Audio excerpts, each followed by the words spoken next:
இன்னைக்கு நாம ஒரு காக்கா கதை பார்க்க போறோம். சரியா?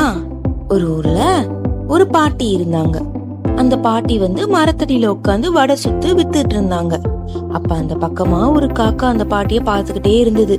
அந்த பாட்டி சுடுற வடையவே பாத்துக்கிட்டே இருந்தது. காக்காக்கு பசிக்கிற மாதிரி இருந்தது. என்ன பண்ணலாம், அந்த வடையை தூக்கிட்டு போயிடலாமா அப்படின்னு யோசிச்சுட்டு காக்கா என்ன பண்ணுச்சு, பறந்து பாட்டி பக்கத்துல வச்சிருந்த தட்டுல இருந்த வடைய லப்பக்குன்னு வாயில கொத்திக்கிட்டு பறந்து போயிருச்சு வடையோட.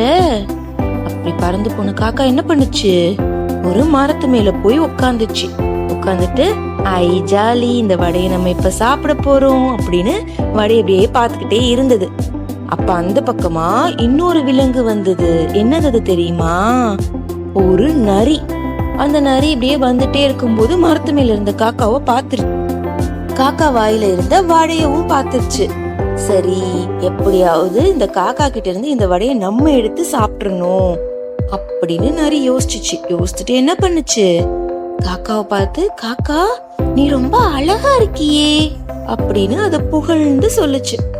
காக்கா அதை கேட்டோன்னே ரொம்ப சந்தோஷம். ஆஹா, நம்ம ரொம்ப அழகா இருக்கோம் போல அப்படின்னு சொல்லிட்டு உடனே ஹாப்பியா நரிய பார்த்து நன்றி நரியே அப்படின்னு சொல்லுச்சு.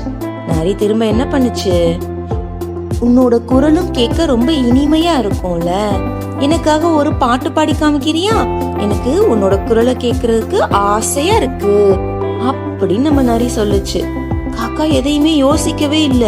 யோசிக்காம என்ன பண்ணுச்சு, நம்மள ஒருத்தங்க புகழ்ந்து சொல்றாங்க அப்படின்னு சொல்லிட்டு கா கா கா அப்படின்னு வாயை திறந்து கத்துச்சு. கத்துனோனே என்ன ஆச்சு, வாயில இருந்த வடை டப்பக்குன்னு கீழே விழுந்துருச்சு. நம்ம நரி இதைத்தானே எதிர்பார்த்துச்சு. வடைய தூக்கிட்டு ஓடி போயிருச்சு நம்ம நரி. காக்கா ரொம்ப சோகமா அதுக்கப்புறமா பறந்து போயிருச்சு. இந்த